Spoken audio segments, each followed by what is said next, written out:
Expert ہوتا ہے، ماہر ہوتا ہے، ساری زندگی وہ تجربہ حاصل کرتا ہے، پہلے 15 20 25 سال پڑھائی میں گزر جاتے ہیں، پھر ایکسپیرینس حاصل کرنے میں گزر جاتے ہیں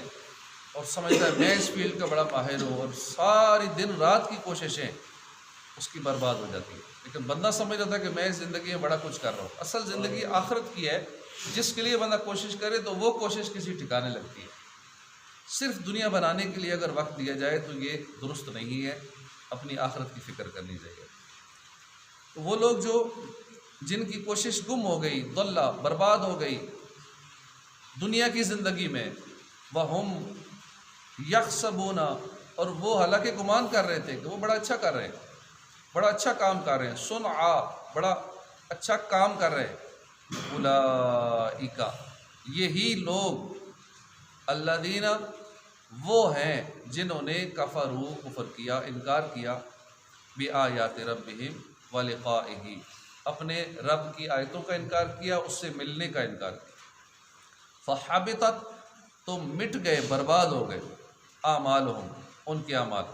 فلا نقیم، پس ہم قائم نہیں کریں گے، لہم، ان کے لیے، یوم القیامہ، قیامت کے دن، وزنا، ان کے لیے کوئی وزن قائم نہیں کریں گے، ذالک جزاؤہم، یہ ان کی جزا ہے، یہ ان کا بدلہ ہے، جہنم، جہنم، بما کفروا، اس وجہ سے، اس سبب سے کہ انہوں نے کفر کیا، واتخذوا، اور بنا لیا، آیاتی، میری آیتوں، ورسلی، اور میرے رسولوں کو، ہزوا، ہنسی مذاق بنا لیا، میرے رسولوں کا، میری آیتوں کا مذاق کرتے تھے۔ ان الذین آمنوا، بے شک وہ لوگ جو ایمان لائے، وعملوا الصالحات، انہوں نے نیک عمل کیے، اچھے عمل کیے، کانت لہم، ان کے لیے ہیں جنات الفردوس، ان کے لیے فردوس کے باغات ہیں، نزلا، اور مہمانی ہے،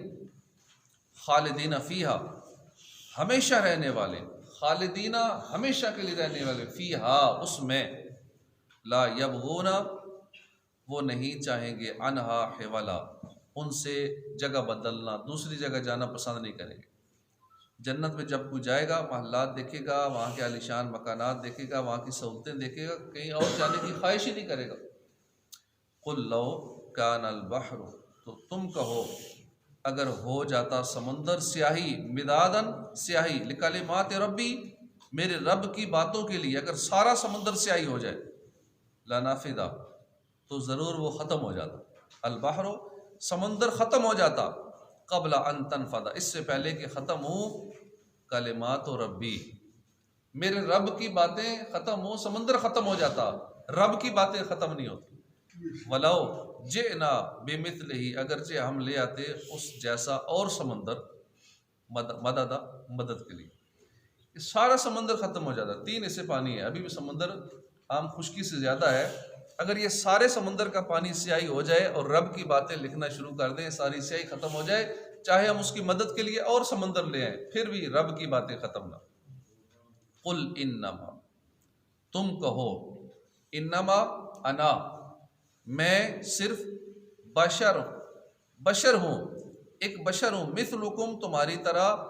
یوحا، وحی کی جاتی ہے، الیہ، میری طرف، انما الہکم، بے شک تمہارا معبود، الہ واحد، ایک معبود ہے، فمن کان یرجو لقاء ربہم، امید رکھتا ہوں اپنے رب سے ملاقات کی، فلیعمل، تو اسے چاہیے کہ عمل کرے، عملا صالحا، نیک عمل کرے، ولا یشرک، اور شریک نہ کرے، بے عبادت ربہ، اپنے رب کی عبادت میں کسی کو شریک نہ کرے، احدا، کسی ایک کو، اپنے رب کی عبادت کرے اور اپنے رب کی عبادت میں کسی ایک کو بھی شریک نہ کرے۔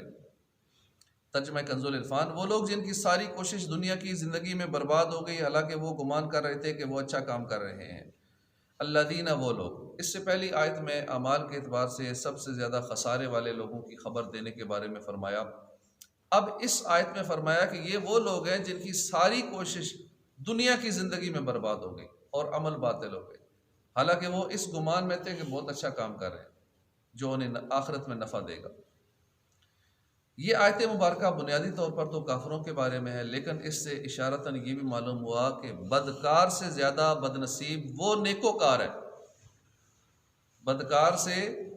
زیادہ بد نصیب وہ نیکوکار ہے جو اتنی محنت کر کے نیکیاں کرتا ہے مگر اس کی کوئی نیکی اس کے کام نہیں آتی، اور اس دھوکے میں رہتا ہے کہ میں بڑا نیک آدمی ہوں، میں نمازی ہوں، میں بڑا اچھا بندہ ہوں، اللہ کی راہ میں اتنا خرچ کرتا ہوں، تہجد پڑھتا ہوں، نفل پڑھتا ہوں، بہت نیک گمان کرتا ہے، لیکن اس کی ساری نیکیاں برباد ہو جاتی ہیں، ایک بھی نیکی قبول نہیں ہوتی، تو وہ اس بدکار سے زیادہ بد نصیب ہے کہ محنت کر کے اس کی محنت ضائع ہو جاتی ہے۔ ہم اس سے اللہ کی پناہ چاہتے ہیں کہ اللہ پاک ہمیں نیکیوں کی توفیق بھی عطا فرمائے اور ہماری نیکیاں قبول بھی فرما لے۔ اصل ہے قبول ہو جانا۔ اولئک الذین کفروا، یہی وہ لوگ ہیں جنہوں نے اپنے رب کی آیات اور اس کی ملاقات کا انکار کیا تو ان کے سب اعمال برباد ہوں گے، بس ہم ان کے لیے قیامت کے دن کوئی وزن قائم نہیں کریں گے۔ ارشاد فرمایا کہ کثیر نیک اعمال کے باوجود خسارے کا شکار ہونے والے یہی وہ لوگ ہیں جنہوں نے اپنے رب کی آیات اور اس سے ملاقات کا انکار کیا، رسول اور قرآن پر ایمان نہ لائے، مرنے کے بعد اٹھائے جانے، حساب، ثواب، عذاب کے منکر رہے، ان کے سب اعمال برباد ہوں گے اور انہیں ان اعمال پر کوئی ثواب نہ ملے گا۔ وزن قائم نہ کرنے کا مطلب یہ ہے کہ قیامت کے دن ان کے ظاہری نیک اعمال کی کوئی قیمت ہی نہیں ہوگی، کوئی قدر نہیں ہوگی، نہ ہی ان کا وزن ہوگا، کیوں قیمت ہی نہیں ہے، وزن کس کا کرے، سارے برباد ہو گئے۔ اور جب میزان عمل میں ان کے ظاہری نیک اعمال اور کفر و معصیت کا وزن ہوگا تو تمام ظاہری نیک اعمال بے وزن ہو جائیں گے، کیونکہ نیک اعمال کی قدر و قیمت اور ان میں وزن کا دار و مدار ایمان پر ہے اور اخلاص پر ہے۔ ایمان ہوگا تو اعمال کسی کام کے ہیں، اخلاص ہوگا تو اعمال کا وزن ہے، اخلاص نہیں ہے تو اعمال کا وزن ہی نہیں ہے، بے وزن ہے وہ چیز۔ اللہ ہمیں ہر معاملے میں اخلاص عطا فرمائے، ریاکاری سے بچائے، کیونکہ نیک اعمال کی قدر و قیمت اخلاص کی وجہ سے ہے اور ایمان کی وجہ سے، اس پہ ڈیپینڈ کرتی ہے۔ اور جب یہ لوگ ایمان اور اخلاص سے ہی خالی ہیں تو ان کے اعمال میں وزن کہاں سے آئے گا؟ کفار کے اعمال کے بارے میں ایک اور مقام پر فرمایا وَقَدِمْنَا إِلَىٰ مَا عَمِلُوا مِنْ عَمَلٍ فَجَعَلْنَاهُ هَبَاءً مَنْثُورًا، اور انہوں نے جو کوئی عمل کیا ہوگا ہم اس کی طرف قصد کر کے باریک غبار کے بکھرے ہوئے ذروں کی طرح بے وقت بنا دیں گے، جو روشندان کی دھوپ میں نظر آتے ہیں۔ کسی سوراخ سے روشندان سے دھوپ پڑ رہی ہو نا تو اس میں ایک چھوٹے چھوٹے ذرات اڑتے ہوئے نظر آتے ہیں۔ اللہ پاک فرما رہے ہیں ہم ان ذرات کی طرح ان کو بے وقت کریں گے، جیسے وہ ذرات ہوا میں اڑ رہے ہوتے ہیں، ہوا میں تو ویسے ہی ہوتے ہو لیکن نظر اس ٹائم آتے ہیں جب سورج کی روشنی پڑتی ہے۔ ہم ان کی طرح ان کے اعمال کو کر دیں گے جس میں اخلاص دیا۔ حضرت ابو ہریرہ رضی اللہ عنہ سے روایت ہے، نبی اکرم صلی اللہ علیہ وسلم نے فرمایا قیامت کے دن ایک بہت ہی موٹے تازے آدمی کو اللہ کی بارگاہ میں پیش کیا جائے گا، اتنا بھاری بھرکم ہونے کے باوجود اللہ کے نزدیک اس کا وزن مچھر کے پر کے برابر بھی نہیں ہوگا، اور فرمایا کہ یہ آیت پڑھ لو فَلَا نُقِيمُ لَهُمْ يَوْمَ الْقِيَامَةِ وَزْنًا، ہم ان کے لیے قیامت کے دن کوئی وزن قائم نہیں کریں گے، بالکل ویٹ لیس ہو جائیں گے۔ یاد رہے کہ کافروں کے ظاہری نیک اعمال تو قیامت کے دن بے وزن ہی ہوں گے، کافروں کے تو عمل ہیں ہی بے وزن، چاہے کروڑوں اربوں روپیہ اللہ کی راہ میں لگا لیں، نیک کام میں لگاتے بھی ہیں لیکن وہ سارا کچھ بیکار ہے جب تک ایمان نہیں ہے۔ بہت اچھے اچھے کام کرتے ہیں، بہت ایمانداری دکھاتے ہیں۔ ایک ملک کے بارے میں دیکھ رہا تھا، وہاں پہ کسان اپنی سبزیاں، فروٹ یا دیگر دکاندار دکان میں نہیں بیٹھتے، بس چیزیں لگا جاتے ہیں، ریٹ لکھ جاتے ہیں، اگلا خود ہی چیز اٹھا لیتا ہے، جتنی قیمت ہوتی ہے وہاں قیمت رکھ جاتا ہے، نہ کوئی ملازم ہے نہ مالک ہے دکان پہ۔ ہمارے یہاں تھوڑی دیر نہ بیٹھے ایک دن ایسے ہی دودھ اور دہی چھوڑ جائے، صفائی ہو جائے گا۔ تو یہ حالات ہیں، ہم حالانکہ ہم مسلمان ہیں، وہ خصوصیات ہمارے اندر ہونی چاہیے، لیکن وہاں پہ ایسا ہو رہا ہے، کافروں میں ایسا بہت سارے اچھے کام کر رہے ہیں لیکن ان کی یہ نیکیاں یہ اچھائیاں یہ ایمانداری کسی کام کی نہیں ہے، کیونکہ ایمان نہیں ہے، وہ خوبیاں بیکار ہو جاتی ہیں۔ تو مسلمان کے اندر ایمان ہے، اگر ہم نیک اعمال کریں، ہم ایماندار ہو جائیں، ہمارے اندر وہ ساری خوبیاں آ جائیں جو ان لوگوں کے اندر ہے، تو سارا نظام ہی سیدھا ہو جائے، ہمیں تو اس کا اجر ہی ملے گا۔ ایمان ضروری ہے اعمال کے لیے، یاد رہے کہ کافروں کے جو ظاہری اعمال ہیں وہ تو ہیں ہی بے وزن، بعض مسلمان بھی ایسے ہوں گے جن کے اعمال بے وزن ہو جائیں گے۔ حضرت ثوبان رضی اللہ عنہ سے روایت ہے، حضور صلی اللہ علیہ وسلم نے فرمایا، میں اپنی امت میں سے ان قوموں کو جانتا ہوں کہ جب وہ قیامت کے دن آئیں گے تو ان کی نیکیاں تہامہ کے پہاڑوں کی طرح ہوں گی، اتنی نیکیاں کی ہوں گی ساری زندگی، لیکن اللہ تعالیٰ انہیں روشن دان سے نظر آنے والے ان ذرات کی طرح اڑا دے، بے وقت کر دے، اس غبار کی طرح، غبار کے بکھرے ہوئے ذروں کی طرح بے وقت کر دے گا۔ حضرت ثوبان نے عرض کی، یا رسول اللہ، ہمارے سامنے ان کا حال ذرا صاف صاف بیان کریں تاکہ ہمیں معلومات ہو، تاکہ ان لوگوں میں ہم بھی شریک نہ ہو جائیں۔ سرکار دو عالم صلی اللہ علیہ وسلم نے فرمایا، وہ تمہارے بھائی تمہارے ہم قوم ہوں گے، راتوں کو تمہاری طرح عبادت کیا کریں گے لیکن تنہائی میں برے افعال کریں گے۔ اور حضرت ابو حذیفہ رضی اللہ عنہ کے آزاد کردہ غلام حضرت سالم رضی اللہ عنہ فرماتے ہیں، رسول اللہ صلی اللہ علیہ وسلم نے فرمایا، قیامت کے دن کچھ لوگ ایسے آئیں گے کہ ان کے پاس تہامہ کے پہاڑوں کے برابر نیکیاں ہوں گی، یہاں تک کہ جب انہیں لایا جائے گا تو اللہ تعالیٰ ان کے اعمال کو روشن دان سے نظر آنے والے غبار کے ذروں کی طرح بے وقت کر دے گا اور پھر ان کو جہنم میں ڈال دے گا۔ حضرت سالم نے عرض کیا، رسول اللہ، میرے ماں باپ آپ پر قربان ہو جائے، ہمیں ان لوگوں کا حال بتائیے۔ ارشاد فرمایا، وہ لوگ نماز پڑھتے ہوں گے، روزے رکھتے ہوں گے، لیکن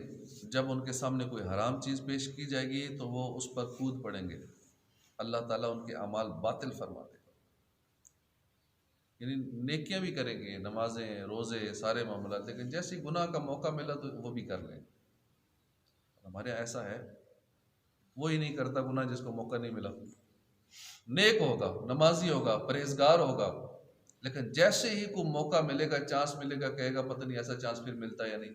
گناہ کر ڈالے گا، رب کی نافرمانی کر لے گا۔ ایسے لوگوں کے سارے اعمال برباد ہو جاتے ہیں۔ بعض کا دنیا میں بھی سزا پاتے ہیں اس طرح کے لوگ،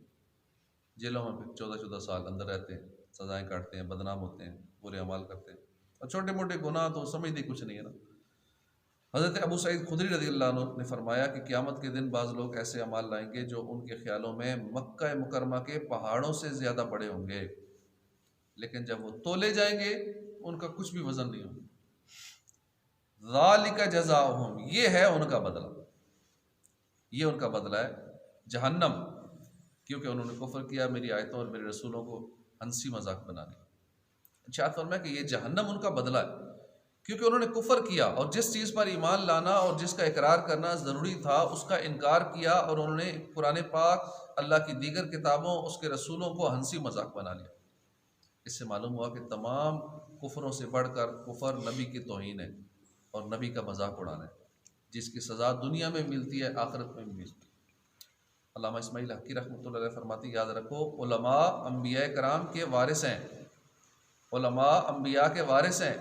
ان کے علوم انبیاء کرام کے علوم سے حاصل شدہ ہیں۔ تو جس طرح باعمر علماء انبیاء اور مرسلین کے اعمال اور علوم کے وارث ہیں، اسی طرح علماء کا مذاق اڑانے والے ابو جہل، عقبہ بن ابی معیط اور ان جیسے دیگر کافروں کے مذاق اڑانے میں وارث ہیں۔ اس سے ان لوگوں کی عبرت حاصل کرنی چاہیے جو میڈیا پر اور اپنی نجی محفلوں میں اہل حق علماء کا مذاق اڑاتے ہیں۔ اللہ انہیں عقل سلیم عطا فرمائے۔ عام بندہ غلطی کرتا رہے، بازار میں کھڑے ہو کے گناہ کرتا رہے، گالیاں بکتا رہے، بے حیائی فوش کرتا رہے، ڈانس کرتا ہے لوگوں کے سامنے، لوگ اتنی توجہ نہیں کریں گے۔ جیسے ہی کوئی مولوی صاحب سے غلطی ہو گئی، بس اس کو تو پھر میڈیا پہ، سوشل میڈیا پہ وہ ویڈیو ہٹ ہو جاتی ہے، وائرل ہو جاتی ہے، اس کے لائکس اور شیئر اور سبسکرائبر اتنے زیادہ بڑھ جاتے ہیں نا، ایسے پھیلتی اسپیڈ سے، کیونکہ یہ دشمن کی چال ہے کہ مذہبی بندے سے غلطی ہوتی جائے صحیح، اس کو ایسا وائرل کریں گے، اور عام بندے جو مرضی کرے، سارا دن لگے رہتے ہیں، کوئی ٹینشن نہیں، کوئی پرواہ نہیں، لوگ اس کو کوئی روٹین کی بات ہے۔ تو علماء کا مذاق اڑانے والے، ان کی غلطیوں کو ہائی لائٹ کرنے والے، وہ ابو جہل، عقبہ، معیط اور ان جیسے کافروں کے وارث ہیں۔ ان الذین آمنوا وعملوا الصالحات کانت لهم جنات الفردوس نزلا خالدین فیہا لا یبغون عنہا حولا۔ بے شک جو لوگ ایمان لائے اور اچھے عمل کیے، اچھے اعمال کیے، ان کی مہمانی کے لیے فردوس کے باغات ہیں، ہمیشہ ان میں رہیں گے، دوسری جگہ بدلنا ہی نہیں چاہیں گے۔ اس سے پہلے کافروں کی جہنم میں مہمانی کا ذکر ہوا، اور اب یہاں سے وہ چیز بیان کی جا رہی ہے جس سے ایمان لانے والوں، نیک اعمال کرنے والوں، نیک اعمال کرنے کی ترغیب ملتی ہے۔ چنانچہ ارشاد فرمایا بے شک جو لوگ دنیا میں ایمان لائے، اللہ کی رضا حاصل کرنے کے لیے اچھے عمل کیے، تو ان کی مہمانی فردوس کے باغات ہیں۔ یاد رہے کہ اہل جنت کے لیے اللہ نے جو نعمتیں تیار کی ہیں وہ انسان کے تصور سے بھی زیادہ ہیں۔ یہ چیزیں سمجھانے کے لیے ہیں، ورنہ اس سے بھی زیادہ وہ اچھی ہے۔ چنانچہ ارشاد فرمایا فَلَا تَعْلَمُ نَفْسٌ مَّا أُخْفِيَ لَهُم مِّن قُرَّةِ أَعْيُنٍ جَزَاءً بِمَا كَانُوا يَعْمَلُونَ، تو کسی جان کو معلوم نہیں وہ آنکھوں کی ٹھنڈک جو ان کے لیے ان کے اعمال کے بدلے میں چھپا رکھی ہے۔ یعنی یہ ساری جو جنت کی مثالیں دی جاتی ہیں ہمیں سمجھانے کے لیے کہ ہمیں اچھا لگے، ہاں ایسا ہوگا ایسا ہوگا، ورنہ اس سے بھی اچھا ہوگا۔ جو کچھ بتایا جاتا ہے اس سے بھی کہیں زیادہ اچھا ہوگا۔ نہ کسی آنکھ نے دیکھا، نہ کسی کان نے سنا، نہ کوئی لذت وہ ہم نے چکھی نہیں۔ جس نے شاید چکھا ہی نہیں اسے کیا پتہ شاید کیسا ہوتا ہے۔ تو جنت کی نعمتیں چونکہ ہم نے چکھی نہیں ہے، ہم نے دیکھی نہیں ہے، فیل ہی نہیں کی، اس لیے وہ تو وہاں جا کے پتہ لگا کیا چیزیں ہیں، جنت کیا شے ہے۔ تو یہ سارے معاملات سمجھانے کے لیے ہیں تاکہ ہمیں رغبت ملے، ہم نیک اعمال کریں۔ حضرت ابو ہریرہ رضی اللہ عنہ سے روایت ہے کہ اللہ پاک فرماتا ہے کہ میں نے اپنے نیک بندوں کے لیے ایسی نعمتیں تیار کر رکھی ہیں جنہیں نہ کسی آنکھ نے دیکھا، نہ کسی کان نے سنا، نہ کسی کے انسان کے دل پر گمان گزرا۔ بندہ سوچ بھی نہیں سکتا، دل میں ایسا گمان بھی پیدا نہیں ہو سکتا کہ جنت کی یہ نعمتیں، ایسی نعمتیں تیار کر رکھی۔ تو ہم ایسے دنیا میں خوش ہوتے رہتے، بالفرض دنیا کی ساری بادشاہی مل بھی گئی، جیسے 4 لوگوں کو ملی تھی، 2 مسلمان بادشاہ تھے، 2 کافر تھے، جن میں سکندر اعظم، ذوالقرنین، جن کا ذکر ہم نے قرآن میں سنا پچھلے درس قرآن میں۔ تو ان 4 کو پوری دنیا کی حکمرانی ملی تھی۔ بالفرض کسی کو پوری دنیا، آج کل تو حکمرانی پوری دنیا پہ کسی کی سارے ملک تقسیم ہے، 200 250 ممالک ہیں، بالفرض ساری حکمرانی مل جائے، پھر بھی جو جنت کی عام سی چھوٹی سی نعمت ہوگی اس پوری دنیا کی حکمرانی سے وہ زیادہ بہتر ہوگی۔ اگر تم چاہو تو یہ آیت پڑھ لو فَلَا تَعْلَمُ نَفْسٌ مَّا أُخْفِيَ لَهُم مِّن قُرَّةِ أَعْيُنٍ، اور زیر تفسیر آیت میں جس جنت کا ذکر ہوا اس کے بارے میں حضرت ابو ہریرہ رضی اللہ عنہ سے روایت ہے، تاجدار رسالت صلی اللہ علیہ وسلم نے فرمایا جب اللہ سے مانگو تو فردوس مانگو، جب بھی دعا کرو جنت کی اللہ مجھے جنت عطا فرما تو فردوس والی جنت مانگو۔ یہ جنت سب سے اعلیٰ ہے، سب سے بڑے درجے کی جنت ہے، کیونکہ وہ جنتوں میں سب کے درمیان اور سب سے بلند ہے، اور اس پر رحمان کا عرش ہے، اور اس سے جنت کی نہر جاری ہوتی ہے، اسی جنت سے جو فردوس ہے وہاں سے نہر جاری ہوتی ہے، مین ہیڈ کوارٹر ہے ساری جنتوں کا، جنت الفردوس۔ حضرت عبادہ بن صامت رضی اللہ عنہ سے روایت ہے رسول کریم صلی اللہ علیہ وسلم نے فرمایا جنت میں 100 درجے، ہر 2 درجوں کے درمیان زمین و آسمان جتنا فاصلہ ہے۔ اب زمین و آسمان جتنا فاصلہ ہے، ایک بار درود پاک پڑھیں 10 درجات بلند ہوتے ہیں یکدم، اور 1 درجہ اتنا بڑا ہے تو ہم اس کو معمولی سمجھتے ہیں۔ کسی بھی عمل کو جہاں لکھا ہوتا ہے نا 1 درجہ بلند ہو جائے گا، گھر سے نماز کے لیے چلیں گے تو وضو کر کے چلیں گے تو رستے میں آتے آتے ہر قدم پہ 1 درجہ بلند ہوگا، تو ہم سے خیر 1 ہی بلند ہوگا۔ یا درود پاک کے بارے میں سنتے ہیں کہ اللہ 10 درجات بلند فرمائے گا، بھائی 1 درجہ بھی زمین و آسمان جتنا ہے۔ یہاں چھوٹا سا گریڈ ملنا ہو، گریڈ 16 17 سے 18 میں جانا تو پتہ نہیں خوشی کی انتہا نہیں ہوتی، 22ویں گریڈ میں چلا گیا تو کتنے خوش ہوتے ہیں، 1 گریڈ اوپر جاتا ہے خوش ہو جاتے ہیں۔ تو وہاں کے گریڈ بہت بڑے ہوں گے، زمین و آسمان جتنے۔ حضرت انس بن مالک رضی اللہ عنہ سے روایت ہے حضور نے فرمایا کہ فردوس بلند جنت ہے، درمیانی اور سب سے بہتر جنت۔ جنت میں 100 درجات ہے اور فردوس سب سے اوپر والا درجہ ہے۔ اس جنت کی 4 نہریں پھوٹتی ہیں، اس سے اوپر عرش ہے، اور جب تم اللہ سے سوال کرو تو جنت الفردوس ہی مانگا کرو۔ ہر دعا مانگے اللہ مجھے جنت الفردوس عطا فرما، کہ اللہ جنت الفردوس میں اپنے محبوب کا پڑوس عطا فرما۔ پھر ایک اور خصوصیت کیا ہے جنت الفردوس کی، کیونکہ وہاں حضور خود ہوں گے، حضور کا قرب نصیب ہو جائے گا اس جنت میں۔ حضرت کعب رضی اللہ عنہ نے فرمایا فردوس جنتوں میں سب سے اعلیٰ ہے، اس میں نیکیوں کا حکم کرنے والے بدیوں سے روکنے والے عیش کریں گے۔ وہ جنت کس کو ملے گی؟ اس میں ایک وہ بھی لوگ ہوں گے جو لوگوں کو نیکی کی دعوت دیتے ہیں، برائیوں سے منع کرتے ہیں، نماز پڑھا کرو، سچ بولا کرو،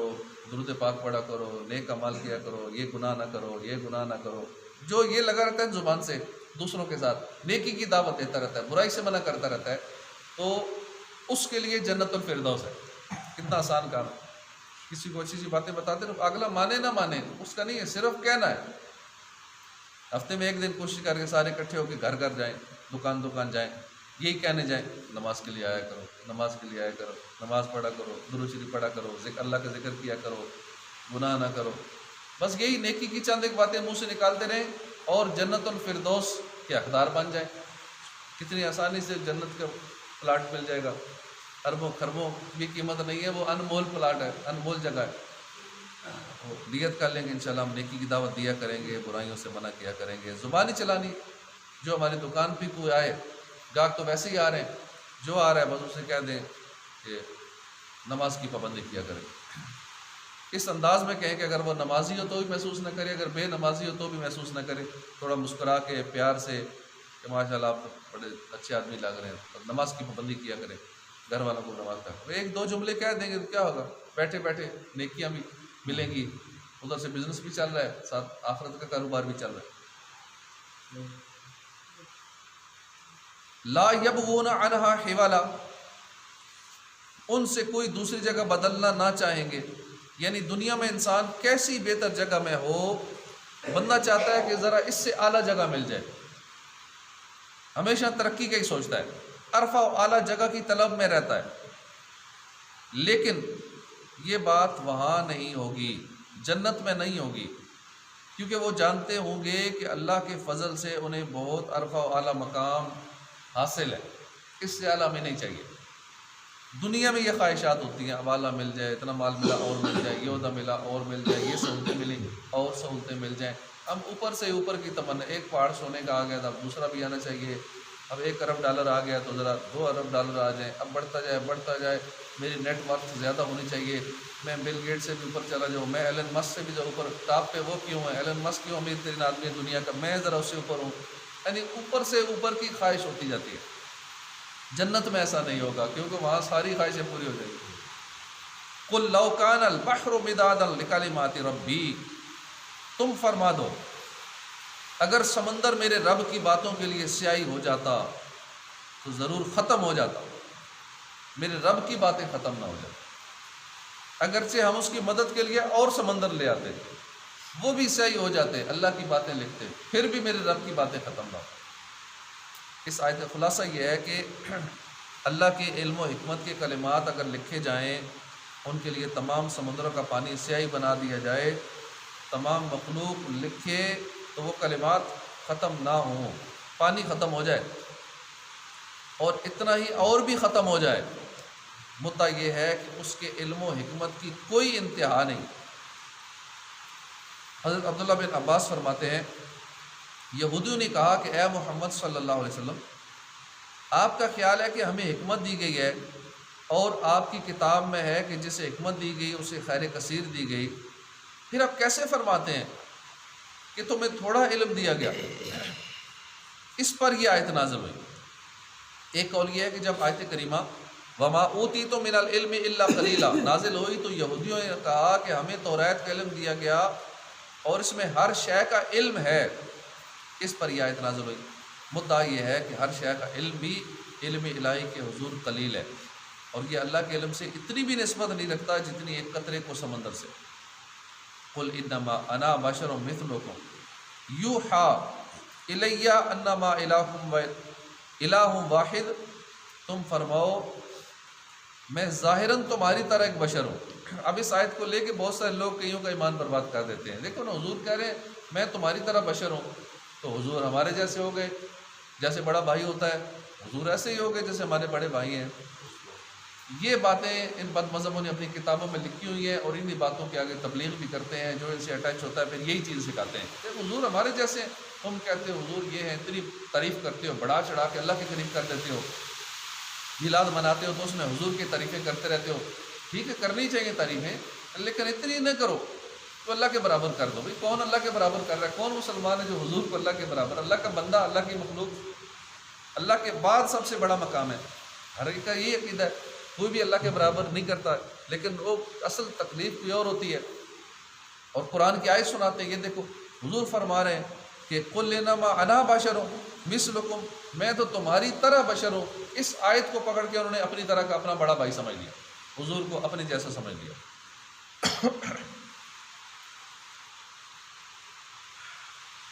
تم فرماؤ میں ظاہراً تمہاری طرح ہی ایک بشر ہوں، مجھے وحی آتی ہے کہ تمہارا معبود ایک ہی معبود ہے، تو جو اپنے رب سے ملاقات کی خواہش رکھتا اسے چاہیے کہ نیک کام کرے، اپنے رب کی عبادت میں کسی کو شریک نہ کرے۔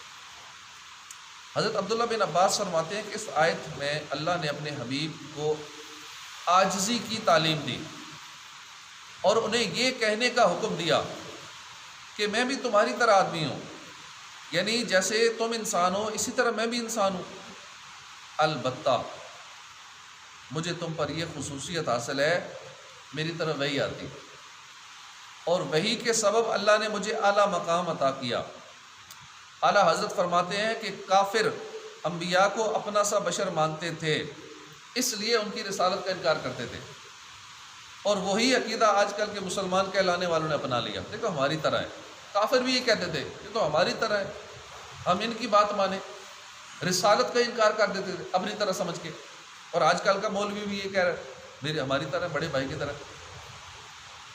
ما انتم الا بشر مثلکم وما انزل الرحمن من شیء ان انتم الا تکذبون، تم تو ہمارے جیسے آدمی ہو۔ یہ کافروں کے بارے میں کہا جا رہا ہے کہ اپنے نبیوں کے بارے میں یہ کہتے تھے، اور رحمان نے کوئی چیز نہیں اتاری، تم صرف جھوٹ بول رہے ہو، ہماری طرح ہی ہو، اللہ نے کوئی چیز نہیں اتاری، جھوٹ بولتے ہو۔ واقعی جب ان خبثاء کے نزدیک وہی یہ نبوت باطل تھی تو انہیں اپنی اسی بشریت کے سوا کیا نظر آتا، لیکن ان سے زیادہ دل کے اندھے وہ ہیں جو کہ وہی اور نبوت کا اقرار کریں اور پھر انہیں یعنی انبیاء کو اپنا ہی سا بشر جانیں۔ زید کو قل انما انا بشر مثلکم سوجا اور یوحا الیہ نہ سوجا، ایک جملہ پکڑ لیا، کیا پکڑا؟ قل انما انا بشر مثلکم، میں تو تمہاری طرح بشر ہوں۔ اگلی بات بھول گئے جو اسی آیت کے اندر لکھی ہوئی ہے، یوحا الیہ، اس کو چھوڑ کے پچھلی آیت کو پکڑ کے آگے کتابوں میں لکھ دیا اور لوگوں کا عقیدہ برباد کر رہے۔ یوحا الیہ یہ نہ سوجا جو غیر متناہی فرق ظاہر کر رہا ہے، یہ فرق ظاہر کر رہا ہے کہ میں تمہاری طرح ہوں، ساتھ مجھ پہ وہی بھی آتی ہے، تو وہی کہنا یہ فرق نظر نہیں آئے جو غیر متناہی فرق ہے۔ زید نے اتنا ہی ٹکڑا لیا جو کافر لیتے ہیں، جیسا کافروں نے عقیدہ رکھا تھا اپنے نبیوں کے بارے میں۔ انبیاء کی بشریت جبرائیل علیہ السلام کی ملکیت سے اعلیٰ ہے، وہ ظاہری صورت میں ظاہر بینوں کی آنکھوں میں بشریت رکھتے ہیں، جس سے مقصود خلق کا ان سے انس حاصل کرنا ہے اور ان سے فیض پانا ہے۔ لہذا ارشاد فرمایا وَلَوْ جَعَلْنَاهُ مَلَكًا لَجَعَلْنَاهُ رَجُلًا وَلَلَبَسْنَا عَلَيْهِمْ مَا يَلْبِسُونَ، اور اگر ہم فرشتے کو رسول کر کے بھیجتے تو ضرور اسے مرد کی شکل میں بھیجتے اور ضرور انہیں اس شبے میں رکھتے جس دھوکے میں اب ہیں۔ اس سے ظاہر ہوا کہ انبیاء کی ظاہری صورت دیکھ کر انہیں اوروں کی مثل سمجھنا، ان کی بشریت کو اپنا ساتھ جاننا ظاہر بینوں اور باطنوں کا دھوکہ ہے، اور یہ شیطان کے دھوکے میں پڑے۔ ان کا کھانا پینا سونا افعال بشری اس لیے نہیں کہ وہ اس کے محتاج ہیں، یعنی ہرگز نہیں۔ آپ تو ارشاد فرماتے ہیں لستو کاحدکم انی ابیت عند ربی یطعمنی ویسقینی، میں تمہاری طرح نہیں ہوں۔ حضور فرما رہے ہیں میں تمہاری طرح نہیں ہوں، میں اپنے رب کے ہاں رات بسر کرتا ہوں، وہ مجھے کھلاتا بھی ہے مجھے پلاتا بھی ہے، بلکہ ان کی یہ افعال بھی اقامت سنت و تعلیم امت کے لیے تھے کہ ہر بات میں طریقہ محمودہ لوگوں کو عملی طور سے دکھائیں، جیسے ان کا سہو و نسیان، یعنی کبھی کوئی چیز بھول جانا، جیسے نماز کے اندر سجدہ سہو کرتے ہیں، یہ بھولنا یہ سارا کچھ یہ ہماری تعلیم کے لیے تھا، ورنہ حضور نہ بھولتے ہیں نہ نسیان ہے نہ ان سے غلطی ہوتی ہے۔ یہ اس لیے ہوئی تاکہ وہ ہمارے لیے ایک طریقہ بن جائے، ہمارے لیے رہنمائی ہو جائے۔ حدیث میں ہے کہ انی لا انسا ولیکن انسا لیستن بی، میں بھولتا نہیں بلایا جاتا ہوں، بھولتا نہیں بلایا جاتا ہوں، تاکہ حالت صاحب میں امت کو طریقہ سنت معلوم ہو جائے۔ عمروں نے سچ کہا، یہ قول انما انا بشر مثلکم، حضور نے اپنی طرف سے نہ فرمایا بلکہ اس کے فرمانے پر مامور ہوئے، جس کی حکمت تعلیم تواضع اور تانیث امت اور عاجزی کی تعلیم، امت کے لیے انسیت کا حصول، اور عیسائی جیسے اپنے نبی کی شان میں زیادہ حد سے بڑھ گئے، کہتے ہیں اللہ کے بیٹے ہیں نبی، تو مسلمانوں کو اس کام سے روکنا تھا۔ اول دوم ظاہر اور سوم یہ کہ مسیح علیہ السلام کو ان کی امت نے ان کے فضائل پر خدا کا بیٹا کہا، خدا بھی کہا، خدا کا بیٹا بھی کہا۔ پھر فضائل محمدیہ کی عظمت شان کا اندازہ کون کر سکتا ہے؟ یہاں اس غلو کے صد باب یعنی روکنے کے لیے تعلیم فرمائے گی کہ کہو کہ میں تم جیسا بشر ہوں، اللہ کا بیٹا نہیں ہوں، میں خدا نہیں ہوں، ہاں یوحیٰ الیہ رسول ہوں۔ دفع افراط نصرانیت کے لیے پہلا کلمہ تھا، اور دفع تقریت اہل بصیت کے لیے دوسرا کلمہ۔ اس کی نظیر ہے جو دوسری جگہ ارشاد ہوا، قل سبحان ربی هل کنت الا بشرا رسولا، تم فرما دو پاکی ہے میرے رب کو، میں خدا نہیں، میں تو انسان رسول ہوں۔ انہی دونوں کے دفع کو کلمہ شہادت میں دونوں لفظ کریم جمع فرمائے گئے، اشہد ان محمدًا عبدہ و رسولہ، میں اعلان کرتا ہوں کہ حضرت محمد صلی اللہ علیہ وسلم اللہ کے بندے اور رسول ہیں۔ بندے ہیں، خدا نہیں، رسول ہیں، خدا سے جدا نہیں۔ شیطنت اس کی کہ دوسرا کلمہ امتیاز اعلیٰ چھوڑ کر پہلے کلمہ تواضع پر اختصار کرے، یعنی پہلا کلمہ جو نے کہا میں تمہاری طرح ہوں، بس یہ ٹھیک ہے، دوسرا آگے چھوڑ دیں باقی باتیں۔ مفتی نعیم الدین مراد آبادی فرماتے ہیں کہ صورت خاصہ میں کوئی بھی آپ صلی اللہ علیہ وسلم کا مثل نہیں ہے، تیرا مثل نہیں ہے خدا کی قسم، کہ ان معاملات میں مداخلت کریں، ان میں اشتراک کریں اور اسے کھیل بنائیں، بلکہ ہمیں پاس ادب کرتے ہوئے خاموشی اور سکوت توقف کرنا لازم ہے۔ مالک کا حق ہے کہ وہ اپنے بندے سے جو فرمائے، اللہ اپنے بندے سے جو فرمائے، اپنے بندے سے کہلوائے کہ آپ کہو میں تمہاری طرح بشر ہوں۔ یہ اللہ اور اس کے بندے کا، اس کے حبیب کا معاملہ ہے، ہم نہیں کہہ سکتے آپ ہماری طرح ہیں۔ حضور خود اپنے طور پہ فرمائے۔ اب کوئی بندہ اپنے آپ کو کہتا ہے میں تو فقیر ہوں، میں تو عاجز ہوں، میں تو کمینہ ہوں، اب یہ نہیں کہ دوسرا بھی کہنا شروع کر دے پیر صاحب آپ تو بڑے کمینے ہیں، پیر صاحب آپ کو یہ ایسے وہ کہتا ہے، پیر صاحب کیا عام بندے کو کہیں گے، خود کو کہہ لے میں کمینہ، میں کتا، میں فلاں فلاں، اپنے آپ کو لوگ کہتے ہیں عاجزی کے لیے، جیسے دوسرا بندہ کہے وہ کہنا شروع کر دیں بڑا کتے ہیں حضور، آپ تو کتے ہیں، آپ تو کمینے ہیں، آپ یہ، اب ایسی باتیں شروع کر دیں، اگلے کو برا لگے گا، کہنے والا بھی یہ بے ادبی کر رہا ہے اس کی شان میں۔ تو اللہ اور اس کے حبیب کا معاملہ ہو، فرما رہے میں بشر ہوں، اس میں کئی معاملات ہیں، حکمتیں ہیں جو آپ نے سنی بھی ہیں۔ اس پر اپنی بلندی اور غلبے کا اظہار کرے، بندے کا بھی یہ حق ہے کہ وہ اپنے مالک کے سامنے بندگی کرے، عاجزی کرے، دوسرے کی کیا مجال کہ اس میں دخل اندازی کرے اور حد ادب سے باہر نکلے۔ اس مقام پر بہت سے کمزور اور جاہل لوگوں کے پاؤں پھسل جاتے ہیں، جس سے وہ تباہ ہو جاتے ہیں۔ اللہ محفوظ رکھنے والا ہے، مدد کرنے والا ہے۔ دوسری بات یہ ہے کہ جسے اللہ نے فضائل جلیلہ اور مراتب رفیع عطا فرمائے ہیں، اس کے ان فضائل اور مراتب کا ذکر چھوڑ کر ایسے عام وصف سے اس کا ذکر کرنا جو ہر بندے میں پایا جاتا ہے، ہر خاص و عام میں پایا جائے، ان کمالات کو نہ ماننے کی طرف اشارہ کرتا ہے۔ اس لیے اسی میں سلامتی ہے کہ فضیلت اور مرتبے پر فائز ہستی کا ذکر اس کے فضائل اور ان اوصاف کے ساتھ کیا جائے جن کی وجہ سے وہ دوسروں سے ممتاز ہے، ڈفرینشیٹ ہو جائے،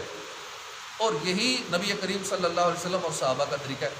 جیسا کہ حضرت ابو ہریرہ فرماتے ہیں، تاجدار مدینہ صلی اللہ علیہ وسلم قبرستان تشریف لے گئے تو آپ نے فرمایا السلام علیکم دار قوم مومنین، بے شک اگر اللہ نے چاہا تو ہم تم سے ملنے والے ہیں، میری خواہش ہے کہ ہم اپنے دینی بھائیوں کو دیکھیں۔ صحابہ نے عرض کی یا رسول اللہ کیا ہم آپ کے دینی بھائی نہیں ہیں؟ ارشاد فرمایا دینی بھائی ہونے کے ساتھ تمہاری خصوصیت یہ ہے کہ تم میرے صحابہ ہو، اور ہمارے صرف دینی بھائی وہ ہیں جو ابھی تک نہیں آئے۔ اسی طرح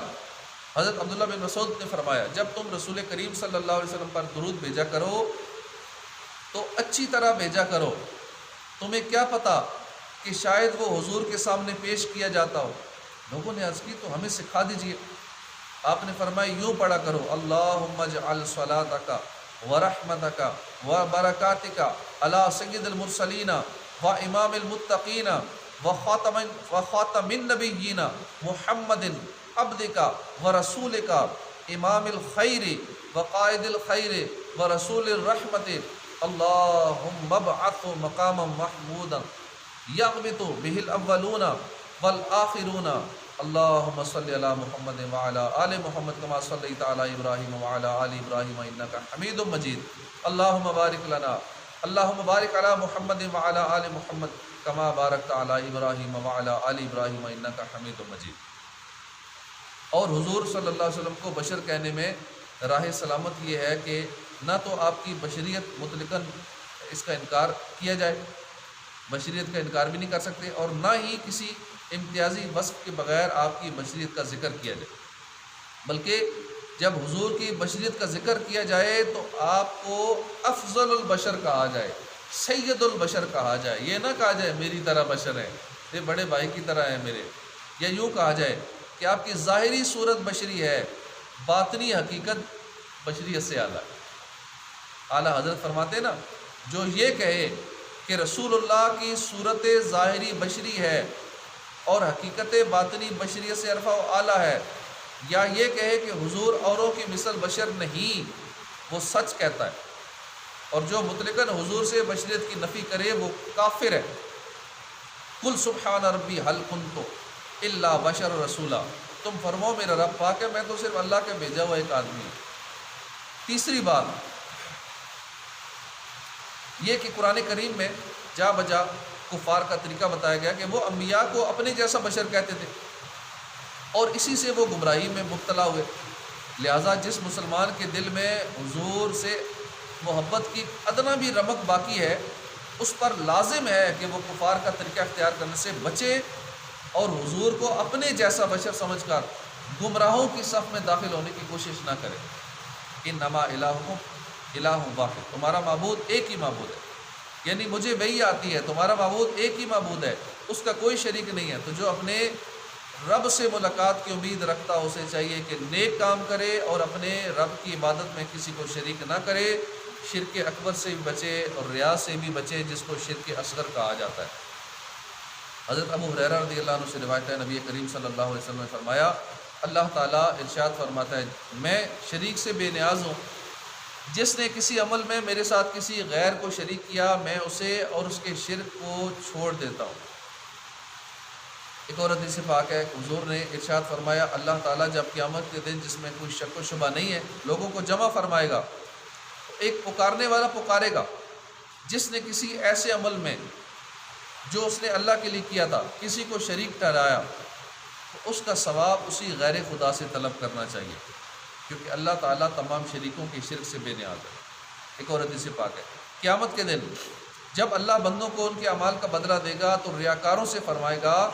ان کے پاس جاؤ جنہیں دکھانے کے لیے تم دنیا میں عمل کیا کرتے ہو، اور دیکھو کیا تم ان کے پاس کوئی بدلہ یا بھلائی پاتے ہو۔ ایک اور حدیث پاک ہے، جب الحزن سے اللہ کی پناہ مانگو۔ صحابہ نے عرض کیا، رسول اللہ یہ کیا ہے؟ فرمایا جہنم کی ایک وادی ہے جس سے جہنم بھی 100 مرتبہ روزانہ پناہ مانگتی۔ ہم نے عرض کی اس میں کون داخل ہوں گے؟ فرمایا وہ قاری جو اپنے اعمال لوگوں کو دکھانے کے لیے کرتے تھے۔ اللہ پاک ہمیں اخلاص عطا فرمائے، ریاکاری سے بچائے، آمین بجاہ النبی الامین صلی اللہ تعالی علیہ وآلہ وسلم۔